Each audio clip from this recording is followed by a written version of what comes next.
Hi everyone, Jane Malmy here, and I'm showing you one of the layouts that is from Close to My Heart's new Cricut collection. Now, this new Cricut collection has some layouts already pre-designed for you. So when you open the cut file for this particular Too Cute to Spook layout, this is already all done for you. So I've cut out all my pieces and I'm going to show you what they look like. But I wanted to show you what the finished one looks like here on my tablet before I get into that. And so the designing all the pieces separated is already, all the guesswork is done for you. And there's lots of layouts in 12 by 12 and there's some 8.5 by 11 in Halloween, fall, holiday themes, and some other themes. And there's also some cards, some really fun cards with lots of layers. So it's a really fun new collection. And so I'm going to just be focusing on this Too Cute to Spook layout today. I'm going to walk you through the pieces that I cut out, and then I will speed it up and show you my process putting it together. So it does cut out all of the pieces for the photos. So if you know you're going to put the photos on, you don't need to cut these pieces out. They're just photo placeholders. And then also you get the white eek. And then I'm going to leave this out so you can see as I go. So then you've got these layer pieces. They're going to go like this. Now I cut these out on our new Paprika cardstock. So this is the Paprika color. It's a darker orange. And then you turn it over and you get this lighter orange, which is better for a more Halloween color. All of our cardstock is like that. There's the actual color on one side and then a lighter version of that same color on the back. Now, the black pieces. So this black piece is here, so the eek is going to layer on top of it, and so that goes like that. And then the Too Cute to Spook is this is all connected, and there's some little pieces I need to get out there. A couple things I want to mention, mostly on these black pieces, that there's some very intricate cuts. So when I peeled this Too Cute up off the mat, I had to be very, very careful not to break it because it's very detailed and thin. But it did, everything cut fine. It did lift up fine. I just gave it a little extra attention. There are some very detailed cuts in here, which is awesome, but you just need to pay attention to those.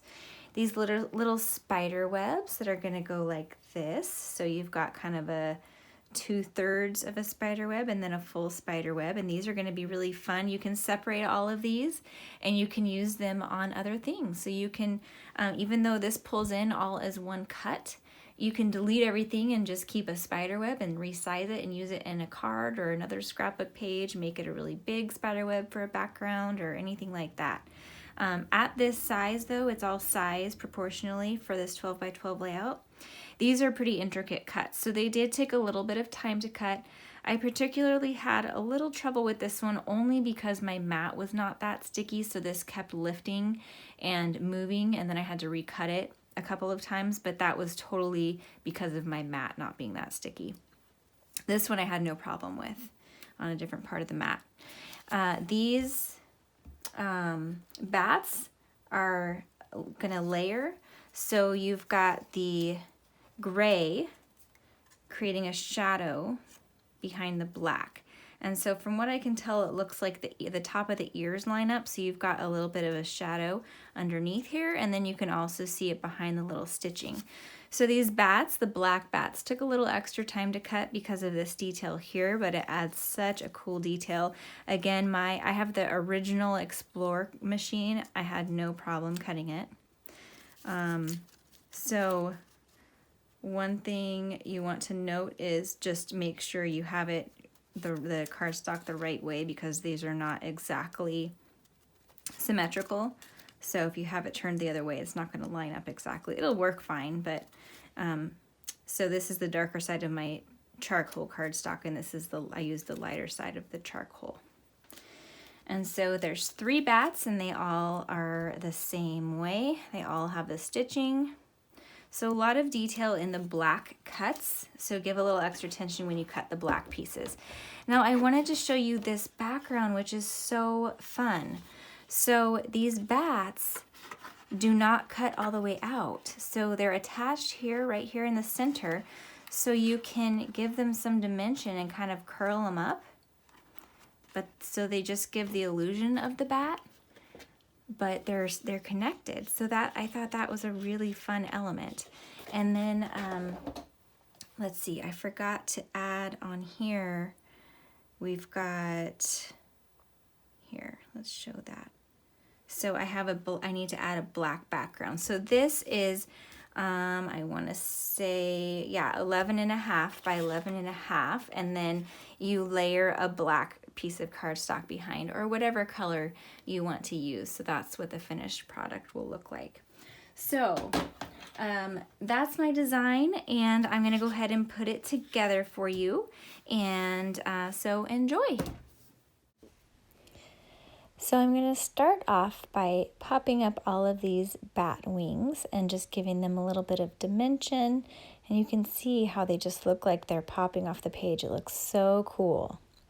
And then I'm going to glue down this little piece that goes on the back before I glue that gray piece down onto the base of my page. I'm putting quite a bit of glue or adhesive in between all those little bats, and then just some big pieces going across the rest. And now I'm going to add some 3D foam dots behind those bat wings. That way they will still have dimension even when I put them in my scrapbook page and they get kind of smushed.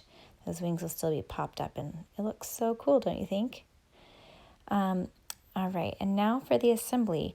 So the hard part was cutting everything out, and now that everything is cut, these are quite easy to put together. It's not as much paper piecing and detailed layering as some of the other layouts in this collection. So this came together actually very, very quickly. It's big piece layering instead of a lot of outlines and intricate glue lines. So once you get this cut out, it's super easy. I'm adding some 3D foam tape behind these bat wings as well, so that they also keep their dimension. And it's a really fun look. I don't know if you noticed in the Cricut Design Space file that I was showing, there was actually a third spider web that I didn't realize I was missing. I was having some trouble, as I mentioned, cutting out the one spider web. And once I got a new mat, it was fine, but then I forgot that there was a third spider web, but I didn't think it was really missing anything. That big bat went over far enough. It's supposed to go in the bottom middle, kind of between those photo mats, but I just didn't bother adding it once I realized. I glued this ink on with the liquid glass just to make sure I got glue in all the little nooks and crannies.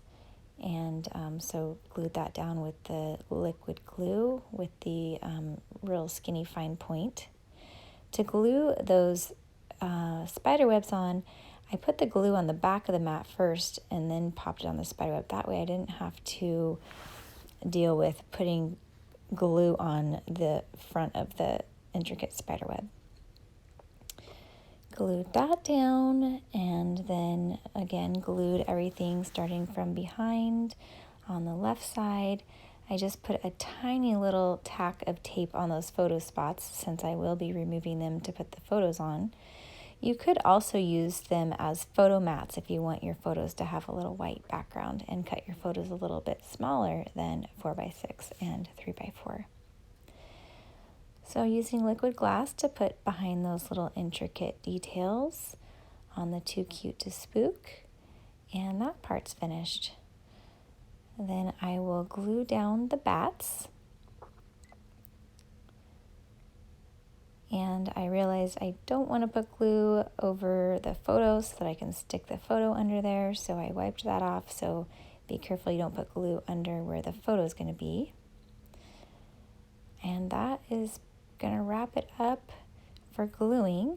I'm going to add some sequins because I love scattering some sequins around my layouts. I think it gives it a nice finished look. I am going to adhere those with the liquid glue since I already had the liquid glue or the liquid glass out with that fine point. The fine point tip works really well for gluing down the sequins. My other favorite method of gluing the sequins down is micro glue dots, which works really well. Added just a little bit of shimmer brush to the words eek and to spook. It's really hard to catch that shine in the video, but it looks so pretty in real life. I just love the shimmer brushes. I add it to almost every layout, which you may know if you follow my videos. There you see all the fun dimension and some close-up details. And there you have it, the finished layout. It was so easy to put together. This was a one-page layout. You could easily turn that into a two-page layout by adding some of the same elements to a second page if you want to have a two-page layout. Thank you so much for joining me today. I hope you were inspired to use the Complete Creativity Collection.